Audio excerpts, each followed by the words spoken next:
Coming up on Mountain News this morning, candidate filings for the 2024 election are due in Kentucky today as the national stage starts to set up for the presidency. And a Kentucky lawmaker is working on eliminating taxes on menstrual products. Dedicated to Eastern and Southern Kentucky, this is WYMT Mountain News This Morning. Good morning, I'm Madison Carmouche. We are coming up on 5 a.m. on January 5th, 2024. Let's check in with meteorologist Shane Smith for a look at your forecast this morning. Shane, the frost was back this morning. Oh, it was definitely back in a big way, Madison, with temperatures dropping down into the low 20s across most of the region. It really thickened up on those wind chills, so you'll need a few extra minutes to get that taken care of. Right now, satellite radar picture showing we have got just a few passing clouds. We are going to see mainly dry conditions to start the day. Pinpoint Doppler not showing any precipitation. Our Skycam network is nice and dry, but it is oh so cold out there this morning. Temperatures right now 20 London, 19 Manchester, Middlesboro, 16 Jonesville and Clintwood, 23 Wise and Hazard, 24 Pikeville. Factor in the wind and it's feeling a few degrees cooler than that across most of the area. We'll need a few extra minutes to get that wind chill cleaned off. So just know that it is cold out there and that frost is a little bit on the thick side this morning. Now, as we head out the door, we're going to see increasing clouds throughout the day. Temperatures top out mid-40s, so a bit warmer than we were yesterday. And then all eyes on that big winter storm brewing off to our west. It's looking like it's going to be mainly rain for us, but a few folks may see some light accumulation. We'll talk about that here in a few minutes, Madison. All right, Shane, thank you. Candidate filings for the 2024 presidential election are due in Kentucky today by 4 p.m.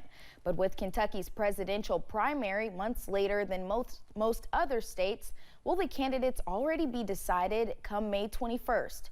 Jessica Umbro talked with Secretary of State Michael Adams about the role Kentucky voters will play in deciding the candidates for the upcoming cycle. I don't think our system disserves Kentucky. The thing that disserves Kentucky most is that our elections are not competitive in a general election. Kentucky Secretary of State Michael Adams says even if the candidates for the 2024 presidential election are decided by the time May 21st rolls around, Kentuckians still hold some power with their vote. Your vote still does count. It still does decide whose slate of delegates go to the national convention of your party and decide who vote for president.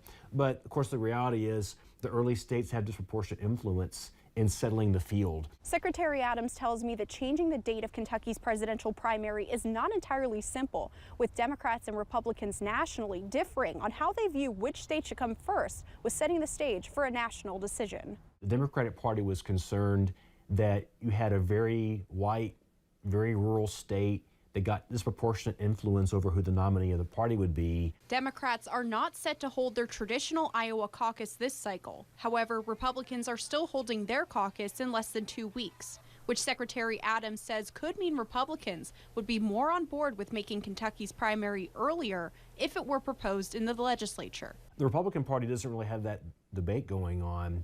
So I would think the Republican Party would be more favorable to that. Unlike earlier caucus and primary states or swing states, Kentucky doesn't see as much of presidential candidates. If we have a surprise in either party, if the Biden campaign becomes endangered by his competition or the Trump campaign by theirs, then we'll see some candidates here. In Frankfort, Jessica Umbro, WKYT. Secretary of State Michael Adams says his office has heard from the Trump campaign, but the former president has not officially filed yet. Adams says he expects the campaign to file before today's 4 p.m. deadline. So far, President Joe Biden and challenger Dean Phillips are registered in Kentucky for the Democratic Party, and Chris Christie, Ron DeSantis, Nikki Haley, and Vivek Ramaswamy are registered in Kentucky for the Republican Party. Prestonsburg Mayor Les Stapleton will not be running for a state Senate seat. Stapleton posted on Facebook yesterday that, quote, "I have come to the difficult decision to delay any current aspirations for the 29th senatorial district seat. The incumbent Johnny Turner of Harlan County is running, and so far nobody else has filed. In the 95th District House race, it looks like there could be a rematch from 2 years ago. Republican Brandon Spencer filed yesterday. He's hoping to unseat Democratic incumbent Ashley Tackett Lafferty. Many Eastern Kentucky incumbents have no opposition, with the filing deadline today.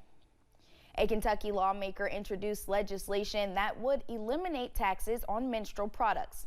Louisville Representative Lisa Wilner says the bill would provide free period supplies at all public middle and high schools. She says the bill is about equality. Wilner says providing supplies in schools will also improve learning. She says 1 in 4 high school girls have missed class because they don't have access to hygiene products. I think the fact that there has been bipartisan interest in this issue, the fact that we're increasing the conversation, that we've expanded the bill that we filed from last year, I think we're moving forward on this issue, and I like to think we're moving closer to a solution. The bill has gained support from several advocacy groups, including ACLU of Kentucky and Planned Parenthood Alliance advocates. Wednesday, Governor Andy Beshear delivered his State of the Commonwealth address.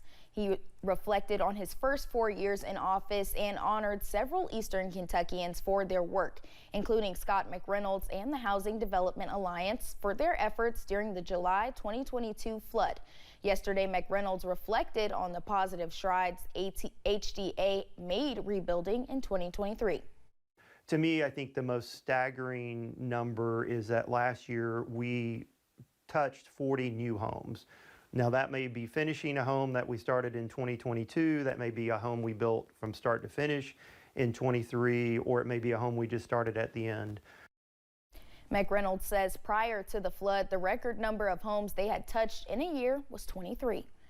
Governor Beshear also highlighted the journey of an addiction recovery care employee during his State of the Commonwealth. The governor recognized Pike County native Brad Bentley, who said his journey from addiction to becoming a program director with ARC's Crown Recovery Center exemplified the power of treatment and recovery. Governor Beshear also highlighted Kentucky's focus on addressing the opioid crisis, citing an increase in treatment beds in the last 4 years. A 12-year-old student is accused of having a gun on a school bus in Rowan County. Officials say it appears the .22 caliber handgun was never loaded and there was no intent to harm anyone. The student was arrested and charged with unlawful possession of a weapon on school property, which is a felony. Thanks for getting your day started with us here on Mountain News this morning.